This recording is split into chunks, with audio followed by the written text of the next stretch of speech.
That's the sound system from the car. It's a beautiful day. Seats from the car.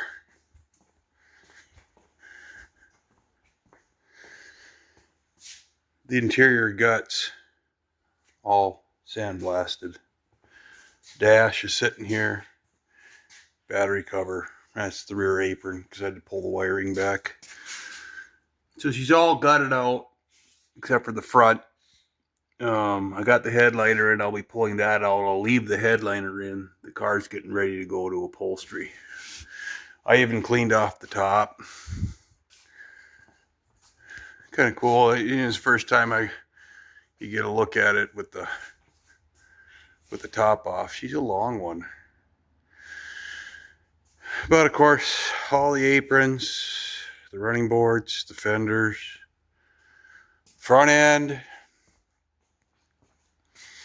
hinges, radiator, everything's getting stripped off of it. I'm going to leave the master cylinder, the throttle cable hanging out, the stubs, everything on the firewall hanging out, and remove the body and take it in for upholstery. So the headliner was a fail. I think I already did that. I mean, there's clips were pushing through, so I have to recover it. That, of course, I'm saving. That turned out spectacular, but the headliner, the shape and everything turned out great, but I popped some clips through, and I have to have a better solution. And I think what I'm going to do is, and if I repeating myself, it's just because the time has passed, but there's where a clip is damaged it. So I think I'm going to go in 1.5 inches or something and have a step kind of like this, only shallower step right here to back those clips so that I can rotate them and find the hole from the top side and pop them in. And in no way, shape, or form will they poke through. So I'll probably use like that, melamine, hardboard, whatever you want to call it. So maybe just have them do it. They got more experience than I do doing stuff like that. And those of us that do this kind of thing, you can do anything, right? The only thing we don't have on things that we're trying and experimenting with is experience. And sometimes it's good to rely on that. So I am at the juncture of stripping this thing down to the body, clearing off some junk that I have on my trailer, and getting it on the trailer within the next few videos here. So then I'll be back on the chassis and we'll be installing a micro squirt. I'm going to get rid of the OEM. There are a few videos back I mentioned that I'm getting rid of the OEM engine control module, and the reason for that, just to kind of restate, is that there are components on that module that I am not using, or there is software on that module that I am not using for this arrangement. And some of the checks that onboard system does will throw a check engine light, and I'm not. When my check engine light comes on, I want there to be a reason for it to come on that is related to the car. So again, I'm trying to get this build in a state where it's completely hassle-free. It gives you the confidence that when something happens that needs your attention, that something exists. So no ghosts. Some of you may be thinking, well, just reflash it. That's what I thought when I first got it. But in the early 2000s, Chrysler's first ODB2 arrangement does not conveniently allow for flashing. So if I want to do anything down the road to use the system, then or add to it, add features, anything like that, then I'm reflashing and reflashing. Where I live doesn't give me the convenience of easily finding somebody to do it. Because of course any safe can be cracked, any of these can be cracked, but the reality is if I go to the micro squirt, I will have full access to the software on the system. So that is where I am headed. And back to the original statement on experience, you know, I've installed if you've been watching, as you know, I've installed fuel injection systems. You saw one, a Phytech system, very simple system in that case.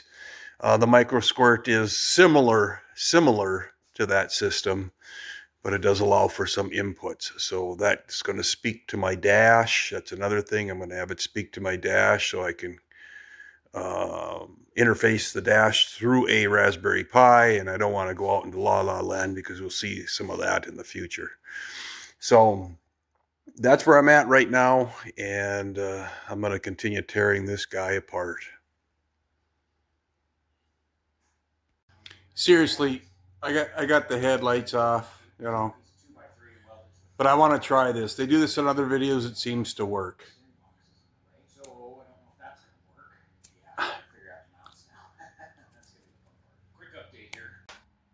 Well, that's part of it, but what about that? That's just not good enough. Oh my. Looks like she's coming down, but we've still got a ways to go. Let's flip her around. So, back up a little. Front end's off, hinges are off, front body mounts are off, fenders are off, apron's off. Of course, all this on both sides. So now the plan is to start to prepare for removing the body. So all my main harness comes in up here, my front and rear brake lines, my steering, and we'll get this up. At this point, what I've done is as I'm removing parts and I've got everything off that I'm going to clean up. These I painted. I'm going to sandblast. You can see how many times the bolt scraped across there. But these are all going to get cleaned up and then powder coated. The pieces and parts that were not powder coated, I guess. Those that were, that front apron and everything else are good to go. And then basically I'm bagging. You can see I have bags laying around here, labeling, bagging, and storing. So built myself a bench, 16 foot or 12 foot long, and just trying to get everything in one spot. There's the aprons and the running boards, everything in one spot. There's the one hood side, the other one's still out for 3D powder or printing. For the grill, this is the last one that I finished, and then those are the pieces, some other pieces that were powder coated. Those are the spacers and backers for the running boards. All the headlight stuff, all the taillight stuff, the crossbar for the radiator, the exhaust tips, all that stuff that's got to get processed through other means, painted or otherwise. So it's time to start taking the body. So now I got to get it up on skates, get it over here, and get that sucker off of there.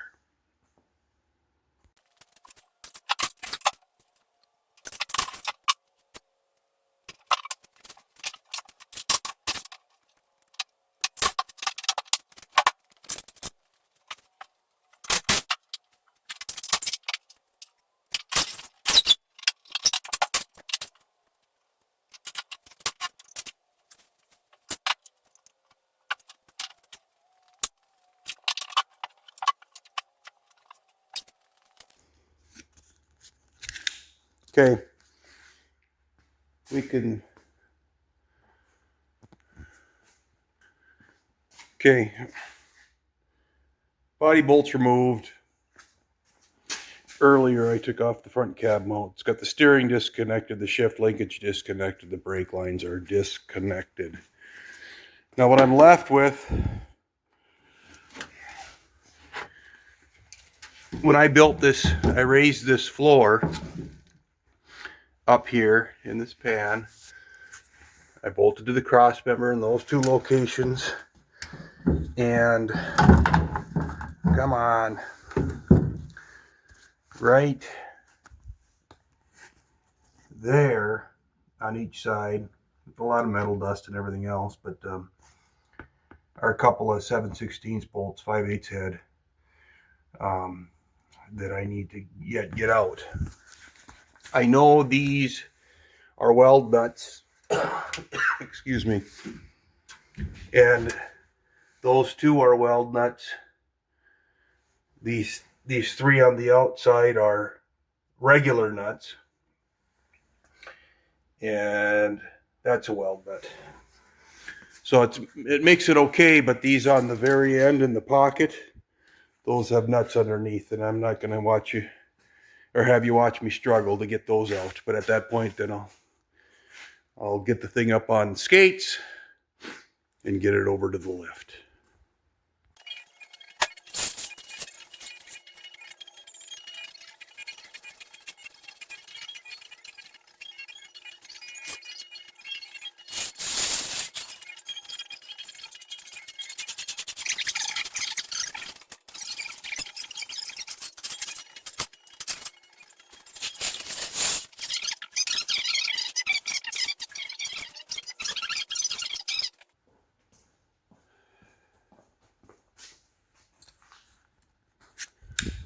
Okay, it's up on the skates, but I'm pooped, and I may need to get a friend, if I can find a friend, to help me. What I'll do is I'll push it around and line it up in here, one way or the other, whether I come out this way and back in, raise the lift up over the roof, swing that back, and get that thing up. All right. So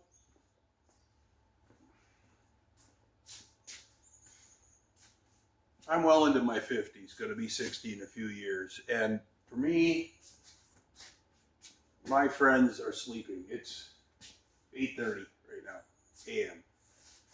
And I have a sense of urgency. So I rigged up my winch to my battery charger to a bolt in the front of the frame. I got it this far by backing the truck into the shop and pulling off the trailer hitch. And now I'm going to just continue to pull it out and push it around.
Yeah.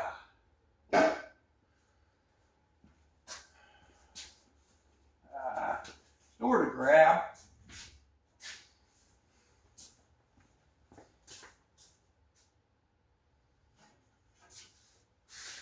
Try to center it up a little.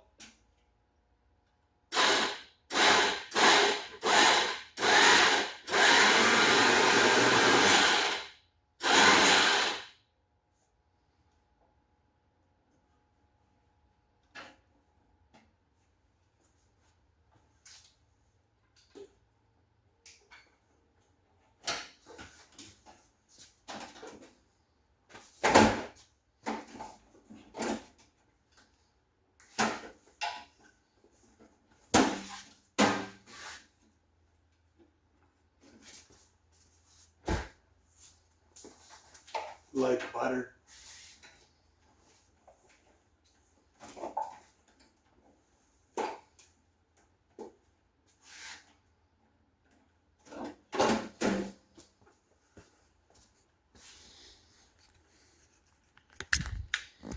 So, looking underneath my drain plug, that's almost 2 years, which, you know, right, wrong, or indifferent, it shouldn't be anything, but that's almost 2 years. And the nice thing about leaving it set that long is you can identify now with the registration of the oil where it's coming from. So under the car, right there. So anyway, that's not a major concern, of course. I can fix that. That's got to be about a tablespoon of oil spread out over on top of the epoxy for the most part over the last few years. So, all right, so now it's time to pull it back and lift off the body. I don't know how I'm going to pull it back yet, but I'll figure something out and get back at you. Okay, we are formally divorced. I forgot to unplug these connectors. These are just harnesses that go up through the cowl up to the top. And I forgot to unplug I forgot to unplug the cruise control and the e-brake, which wasn't a terrible deal. Cruise control, you know, I got up, I could see it hanging, you know, you're always looking, right? But those connectors on the driver's side, I got the orientation. It pulled the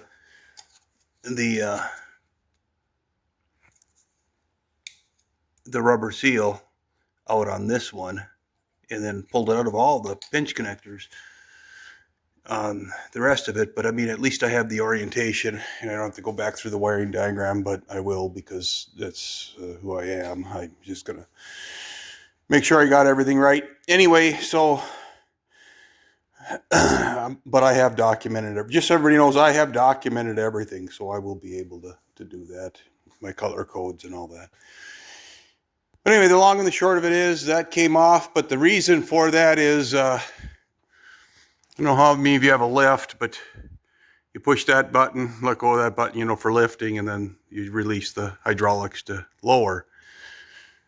I have a safety switch on mine. That's the button. My button stuck. You know, quick thinking, you know, of course, hit the safety switch, but the button stuck.